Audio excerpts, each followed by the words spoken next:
नमस्कार, सत श्री अकाल। आपका बहुत बहुत स्वागत है प्राइम माइंड एकेडमी की हिमांशु सर के साथ अगले वीडियो में। इस सीरीज में हम लोग इक्वेशंस के जेई के पीवाईक्यूज डिस्कस कर रहे हैं। तो अगर आप जेई की सीरियस लेवल पे प्रिपरेशन कर रहे हैं तो ये वीडियो आपके लिए बहुत बहुत इंपॉर्टेंट है। देखें कि क्वेश्चंस कैसे आते हैं जेई में, और शॉर्टेस्ट वे, क्विकेस्ट वे, जल्दी से जल्दी कॉन्सेप्चुअल वे से इन क्वेश्चंस को कैसे सोचा जाता है, अप्रोच किया जाता है, और क्या फास्टेस्ट वे है जिससे आप जेई में अपना आंसर 100% करेक्ट निकाल के आएंगे।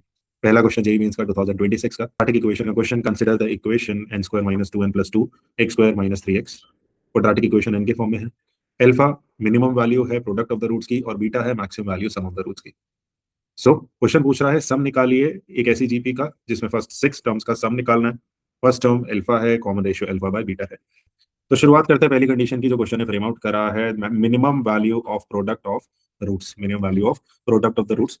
सो प्रोडक्ट ऑफ द रूट्स के बारे में अगर मैं बात करूं तो क्वाड्रेटिक इक्वेशन में प्रोडक्ट ऑफ द रूट की वैल्यू सी बाय ए के इक्वल होती है। सी की वैल्यू इस क्वाड्रेटिक के हिसाब से n square minus 2n plus 2 whole square divide by a की value n square minus 2n plus 2, और कॉमन वैल्यू यहाँ पे कैंसिल आउट हो जाएगी। So now if the value of D, और you can say the discriminant, अगर D की value discriminant की वैल्यू लेस देन 0 यहाँ पे डायरेक्टली नजर आ रही है। कैसे नजर आ रही है? B square minus 4ac that is equal to minus 4 which is less than 0। तो स्ट्रिक्टली इंक्रीजिंग क्वाड्रेटिक इक्वेशन है, स्ट्रिक्टली इंक्रीजिंग क्वाड्रेटिक रूट है। अब ऐसे केसेस में अल्फा की वैल्यू जो है that is the minimum value of N square minus 2n plus 2। अब ये मिनिमम वैल्यू परफेक्ट स्क्वेयरिंग से बताई जा सकती है, which is equal to n minus 1 का स्क्वायर प्लस 1। यानी कि अल्फा की जो वैल्यू है ऊपर वाली कंडीशन की minimum value that is coming out to be equal to 1। तो अल्फा की वैल्यू 1 के इक्वल आ रही है if you talk about sum of the roots. दूसरी condition sum of the roots पे डिफाइंड थी, जहां पे दूसरी कंडीशन ये कह रही है beta be the maximum value of the sum of the roots. Beta sum of the roots की मैक्सिमम वैल्यू के बराबर है। सम ऑफ द रूट्स का फॉर्मूला होता है minus B by a. So this value minus B by A will become equal to 3 upon N square minus 2n plus 2। तो condition में sum of the roots पे maximum value चाहिए। Maximum value कब मिलेगी? जब denominator minimum होगा, और N square minus 2n plus 2 की मिनिमम वैल्यू हम लोग ऑलरेडी 1 निकाल चुके हैं अभी इस कंडीशन में। तो मिनिमम वैल्यू सब्सटीट्यूट करके बीटा की मैक्सिमम वैल्यू यानी कि 3 मुझे मिल जाती है। अब अगर आप जेई की रेगुलर प्रिपरेशन कर रहे हैं, इनफ नंबर ऑफ क्वेश्चंस लगा रहे हैं, तो यहाँ तक पहुंचने में हार्डली 10 सेकंड लगता है। प्रोडक्ट ऑफ द रूट्स लिखा, परफेक्ट स्क्वेयरिंग से minimum value, sum of the roots again perfect squaring से मिनिमम वैल्यू डिनोमिनेटर पे, मैक्सिमम वैल्यू टोटल वैल्यू पे। तो इस तरीके से आपके पास अल्फा और बीटा की वैल्यू आ गई है। Once you have alpha and beta, आप अपना जीपी जो है बना सकते हो अल्फा और बीटा की वैल्यू से। जीपी का फॉर्मेट क्या है? अल्फा है अल्फा स्क्वायर बाय बीटा है alpha cube by beta and so on. तो पहला टर्म अल्फा है, common ratio alpha by beta है। Sum of first 6 terms, formula a into 1 minus r to the power n upon 1 minus r।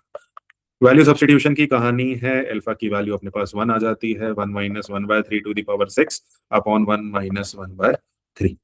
तो इसका LCM लिया जाएगा, value will be 3 to the power 6 minus 1 upon 2 into 3 to the power 5, that is 728 upon 2 into 3 to the power 5। तो value अपने पास आ जाती है 364 upon 243। Cancel out किया है, सिंप्लीफिकेशन किया है आंसर तक पहुंचने के लिए।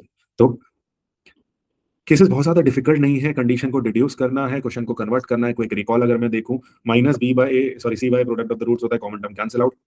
डिस्क्रिमिनेंट लेस देन 0 नजर आई, परफेक्ट स्क्वेयरिंग करा, मिनिमम वैल्यू, इसकी वैल्यू 0 डाल के अल्फा मिल गई। अल्फा की मिनिमम वैल्यू जब डालेगी डिनोमिनेटर में, टोटल कंडीशन की मैक्सिमम वैल्यू आ जाएगी जो कि 3 आता है। जीपी का formula into 1 minus R to the power N upon 1 minus R लगता है। आर की वैल्यू सब्सटीट्यूट करते हैं 1/3 और आंसर सिंप्लीफाई करके आंसर तक पहुंच जाते हैं।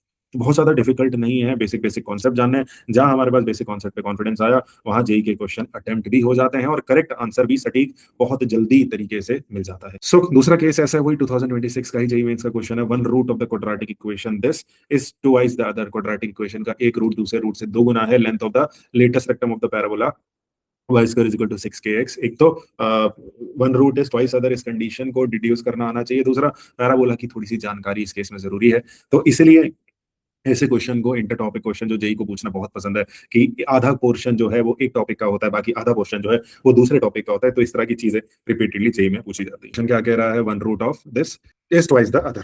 तो अगर एक रूट अल्फा है और दूसरा रूट इसका 2 गुना यानी कि 2 अल्फा मान लो, तो सम ऑफ द रूट्स की वैल्यू जैसे कि हम लोग जानते हैं माइनस बी बाय ए के बराबर है।